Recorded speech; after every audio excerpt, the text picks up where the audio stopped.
You've got the knife, the good one. The one you spent 3 weeks researching on Reddit, cross-referencing blade steel ratings and handle ergonomics until 2 a.m. like that was going to matter. You watched the YouTube reviews. You read the forums. You are prepared. Here's the thing, that knife is going to get you killed. Not because it's a bad knife, it probably isn't. Not because you don't know how to use it. Maybe you do. It's going to get you killed because of what you think it is. You think it's a weapon, it isn't, it's a tool. And the moment the dead start walking, that distinction becomes the line between breathing and not. Let's be real for a minute. Most survival content online treats a knife like it's the answer to everything. The hero pulls it out, the threat goes down. Everyone nods respectfully. That fantasy costs you your life in the first 72 hours. So let's actually talk about what happens when you put a blade between you and the reanimated dead, and why the results are nothing like what you've been picturing. If you're new here, subscribe, hit the bell, and join the people who'd actually survive. The rest of the internet will keep selling you plot armor. We sell brutal honesty. Before we go further, let's set the parameters because details matter. We're talking classic shambling reanimates. Bite and fluid transmission. No running, no hive mind, no problem solving. The good news is, they're slow. The bad news, as you're about to understand, almost doesn't matter when you're holding a knife. You have a standard issue survival scenario. Urban environment, day 3 of collapse. Your bug-out bag is packed. You have a quality fixed blade, maybe 7 inches. You've got food for 4 days. You have a destination 2 miles north. Between you and that destination, there are people who used to be people, and none of them are going to move out of your way politely. Here's where the knife enters your thinking. It's quiet, you tell yourself. It doesn't need ammunition. It doesn't jam. It's close range, reliable, intimate. Every zombie movie you've ever watched has conditioned you to believe that a blade to the skull is a clean, efficient, and sustainable solution. Sounds reasonable until you understand what a human skull actually is. A human skull is not a watermelon. It is dense, curved, and remarkably resistant to penetration, especially at the oblique angles you will be working with in real-time panic. Studies on cranial penetration force, and yes, people have studied this, require significantly more precision and controlled power than anything you're generating while backpedaling over rubble in the dark. So you're not going in through the skull reliably. That means you're targeting soft tissue, the eye socket, the temple, the base of the skull from behind. Do you know how small those targets are? Do you know what your fine motor skills look like under an adrenaline dump so severe that your hands are shaking before you even realize you're scared? That confidence you're feeling right now, that's mistake number 1. Here's what most people don't realize about adrenaline and blade work. Your fine motor control collapses. Your grip strength spikes, then becomes inconsistent. Your tunnel vision narrows your world to whatever your hindbrain has decided is the primary threat, which means you stop seeing the one to your left.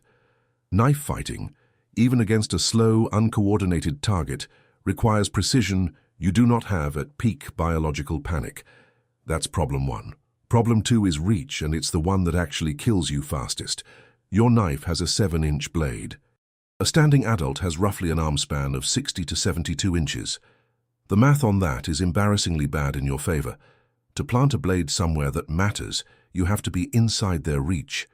You have to get close enough to smell 3 days of biological decomposition, close enough that their hands are already on your jacket before your blade is finding purchase.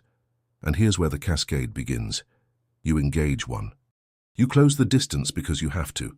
You're grappling and stabbing and trying to be precise while your lizard brain is screaming at full volume. You make contact. Maybe you put it down.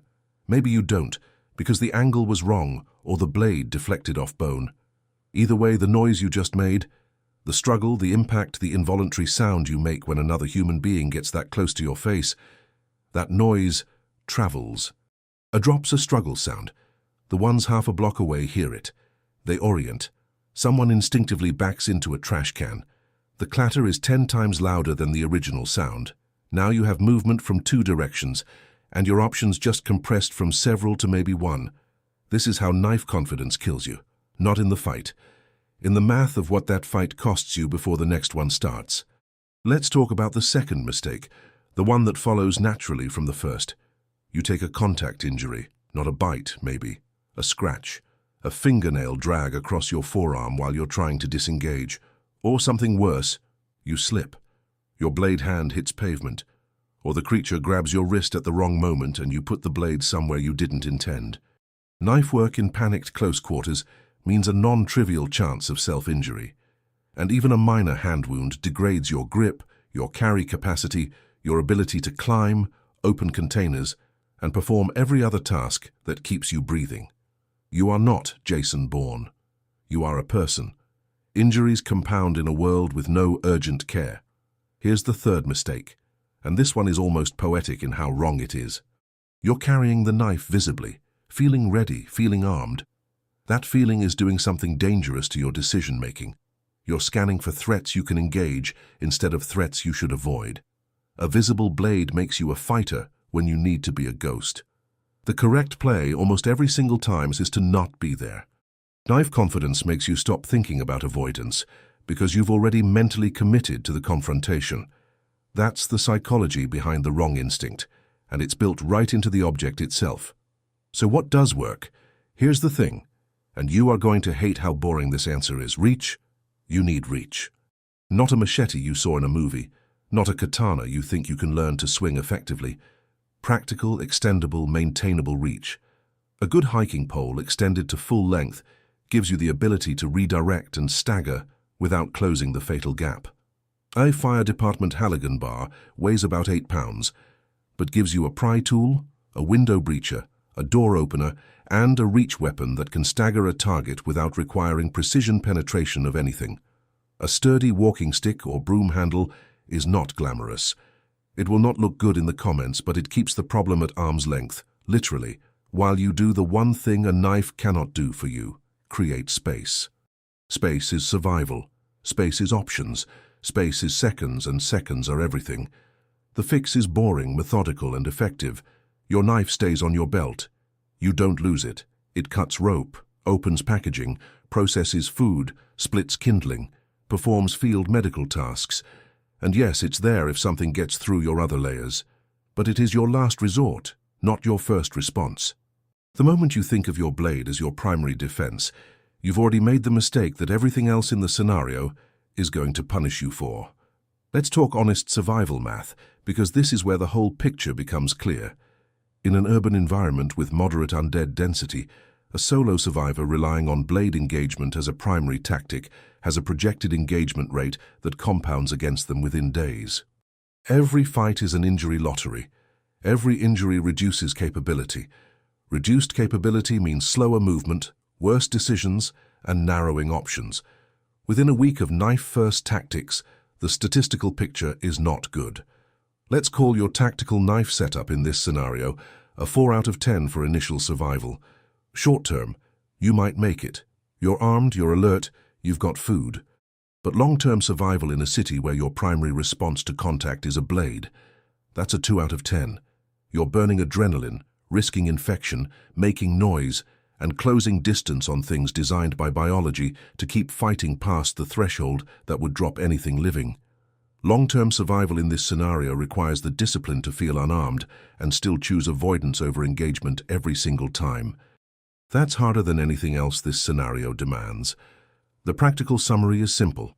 You stay quiet, you stay distant, you stay moving. You keep the knife for tasks, not threats. You invest your weight budget and your mental energy into tools that keep distance between you and every problem you encounter. You don't chase the fantasy of the clean blade kill, because that fantasy has a body count, and it belongs to the people who watched too many movies and trusted the wrong equipment list. You don't need to be the most armed person in the apocalypse. You need to be the most honest one. The one who acknowledges that bravado is a biological process, that the gear you love isn't always the gear that saves you, and that survival isn't about what you're willing to fight, it's about what you're smart enough not to. All right, your turn. You're at a crossroads. 60 meters of open street, 8 of them between you and the side door you need. You have your knife.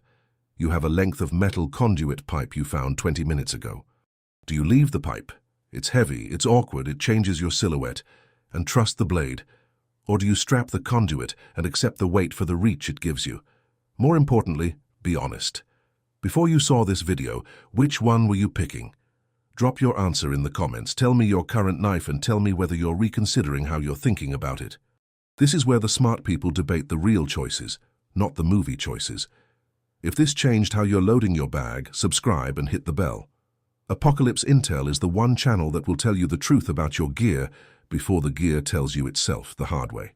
Stay sharp, stay distant, and leave the hero moves for people who don't plan to survive.